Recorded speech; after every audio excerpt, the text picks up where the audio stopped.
Hello and welcome to the Next Gen Racing YouTube channel for our weekend preview. And not really a full weekend preview because the racing just isn't quite there this weekend. Entries are a bit low. We haven't got the best quality racing, but that is due to the fact that we've got Cheltenham coming up in 4 weeks' time, and you'll start to see horses just being put away ready for the festival in March. We have, however, got a big highlight at Ascot, which is the Betfair Ascot Chase over 2 mile 5 furlongs, Grade 1 event, and that's the race that Jack and I will be talking about today. We'll also be giving other selections, and we'll probably tie in a little chat with about the Ryanair as well within this race. But let's look at the betting for this race on Saturday, the 3:35, and Fakir Duderi is the 7-4 favourite here. Shishkin looking to bounce back over a longer trip here, 11-4. Pick Dorhe 3-1. Miller's Bank 10-1. First Flow is 22-1. Manila Drama 40-1, and I Right the outside of the lot at 66-1. Oh, where do we start, Jack? I guess we have to start with the favourite, last year's winner, Fakir Duderi. We described this horse when we were talking about Goldilocks horses on the Anti-Post preview last night, and this is definitely one of these who will appreciate this trip. Yeah, 100%. I think he's very consistent. He's consistently good. He's not consistently amazing.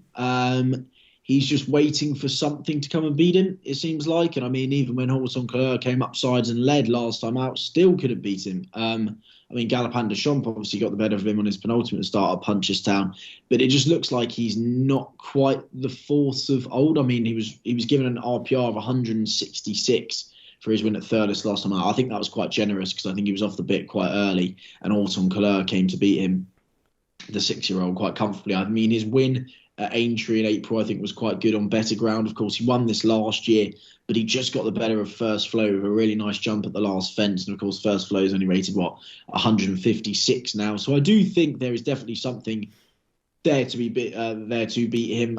Looking at that, I think Pick Dorhe is completely the one who's the wrong price. I mean, Shishkin, I love Shishkin, don't get me wrong, but I think it's so hard for me to back horses after they've completely blown out, like in the Champion Chase, like in the Tingle Creek. And if someone said that he would be favourite for a championship race after his run in the Tingle Creek, I would have thought they were absolutely mad. But I mean, on the exchange, he's currently favourite for the Ryanair. I think it's absolutely ludicrous. Look, he could have a lot more. His jumping could be a lot better over this 2.5 mile trip, but who knows? At Huntingdon and the Cindy Banks is the first we've seen him over hurdles just before he went and won the Supreme. So look, I couldn't be anywhere near Shishkin. To be fair, I think Pick Dorhe is a cracking bet. I think he's a good jumper. He won very easily last time out. He's on the up. He's still quite inexperienced and he's on a rich vein of form. I think people do try and like to crab these Paul Nicholls horses and they look towards the Irish horses of Fakir Duderi. As I said, I think Fakir Duderi is very consistent. Is he consistently great? I don't think he is. I think he is waiting for something to come beat him, and I think that's in Pick Dorhe. Yeah, let's talk about Shishkin for a little bit. I mean, with regards to this horse, obviously 4-1 currently best priced for the Ryanair, and if the horse goes and wins this horse is going to go 2-1, maybe 7-4 for the Ryanair. And a lot of chat's been happening in the week, obviously, with Sad losing Alahove in the race, the odds-on favourite for the race before coming out. But with regards to Horton Couleur, obviously the Donnellys own that as well. Do you think they're waiting to find out how Shishkin runs this weekend? And then if Shishkin flops again, whether they'll go, do you know what, let's send Horton Couleur into the Ryanair? Yeah, I mean, Horton Couleur's also out as well on Saturday, so it'd be interesting to see how they both run. I think I'd probably price him at about 50-1 on that he gets supplemented, if I'm being honest. I mean, even if Shishkin were to win this, I really just can't see him winning it that well after his run at Cheltenham and then even at Sandown. I mean, Grenadine's a good horse. Edwardstone, I think, has a cracking chance of the Champion Chase, but he was beaten 15 lengths by them.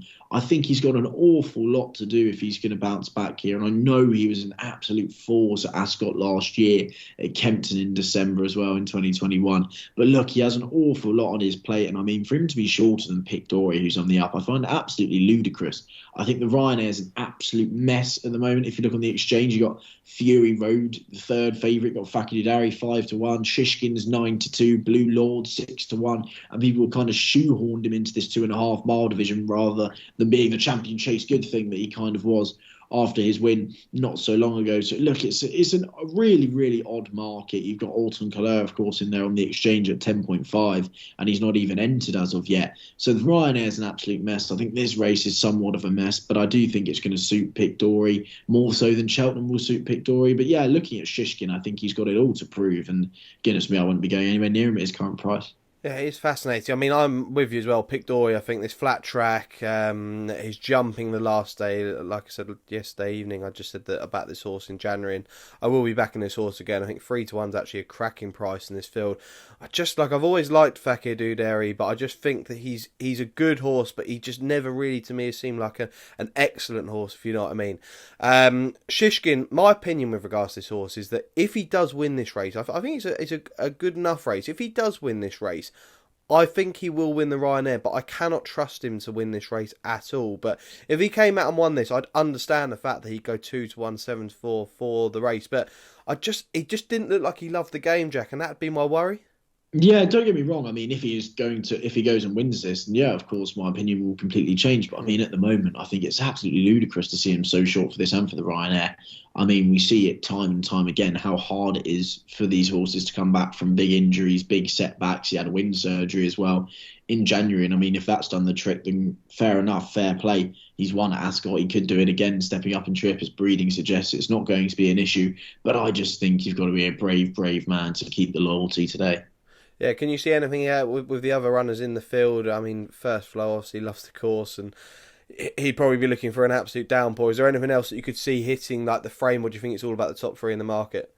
I think it is all about the top three in the market. I think I Wright's very capable in his day. It'd be interesting to see him dropping back to 2.5 miles. Of course, he actually was in the Gold Cup, wasn't he, in March? So it'd be interesting to see him drop back to 2.5. I mean, the last time he was seen over 2 was, I think, back in October 2021. It was at Kelso, I think. So look, after being beaten in the Road America at Christmas at Weatherby, it'd be interesting to see him drop back to 2.5 miles. But I wouldn't be surprised if they have a handicap in mind for I Wright. But look, it's a very, very competitive race. It's not one that I'm going to be having a big bet in or a bet in at all, I think.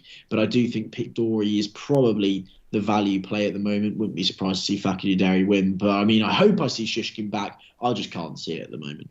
There we go, the one main TV race that we preview, and Jack and I both in agreement that Pic D'Orhy will go and do the business. Obviously, there is cracking action on Saturday, some great meetings to go to in terms of the fact of Haydock, Wincanton and Ascot. We didn't really want to preview some of the races with a smaller field because, first of all, we wouldn't have had a bet in them, and it's a bit boring previewing 4-runner fields. But look, the Ascot Chase does look a great race. Now, selections elsewhere, Jack. Is there anything else this weekend that you might be having a little play on? I think it's definitely a weekend to keep your shillings in your pockets and just don't be harmed by it. There's a question with regards to ground as well. I know there's watering going on at Ascot. There's a little bit of rain up at Haydock as well. You currently got good to soft ground. So it'd be interesting to see what happens there. There probably is one for me, and that would be in the 4:25, the Albert Bartlett, the 3-mile novice hurdle there. I quite like the Legislator for Lucinda Russell, who's only got a rating of 117. I'm surprised they're not trying to run him in a handicap, but I thought he was quite impressive at Kelso over 2 miles 6 in absolutely bottomless ground last time out. Beat Imperial Merlin, who was 2-5 that day. They pulled 14 lengths clear of third. Imperial Merlin's rated 123 and was on for a 4-timer, so I think that's actually a good bit of form. And the Legislator won a point-to-point, and I quite like this bit of form. There was 5 finishes in the point-to-point, which the Legislator won. The second's now rated 125. The third's rated 111. The fourth is recorded 131 RPR over hurdles, doesn't currently have a rating. And the fifth is currently rated 125. So it was clearly quite a strong point-to-point. Clearly can stay 3 miles. I think if the rain comes, I think the Legislator in the 4:25 at Haydock could run a big race. There you go, 4:25 at Haydock for Jack. And I've only got the one selection coming out where I absolutely love it. I didn't have a great weekend last weekend. Meydan on Friday, the 3:10 there. It's the UAE Oaks. It's a Group 3 event over just shy of 1.25 miles. And I really, really like Mimi Kikuchi here. Miguel Barcelona taking the ride and the colours that he usually rides in out there. 7-4 currently. He's joint favourite with a horse called Ami Please. Now, I do not understand how this horse is joint favourite with this horse. This horse hasn't won a race. Doug O'Neill trains the horse. The horse finished third in a listed event. I think that was at Santa Anita back in December.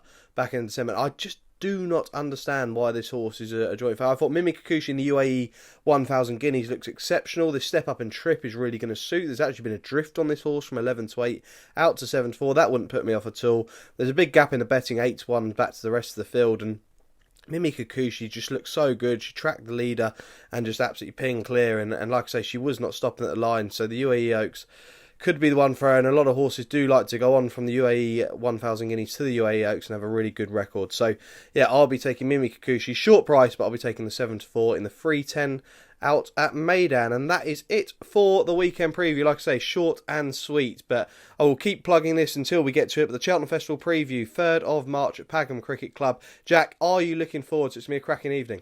I cannot wait. I mean, we're going to have Niall next to us talking about the 3rd favourite in the Champion Chase. I mean, it's really exciting times. Yeah, if you had told me that last year that Niall would have a ride in the Grade 1 at Cheltenham, then I'd probably laugh. And he probably would have laughed at you as well. But he's had an excellent year. He's had a great year with Gary Moore, and looking forward to getting his thoughts on plenty of runners for their stable, but also runners elsewhere as well. So yeah, still get tickets to that. Message myself and Jack, 3rd of March, 7 p.m. You can get tickets still for the event. And that's it for this week's video. We'll be back next weekend for a weekend preview. As always, like, subscribe, comment and share, and we will see you very soon.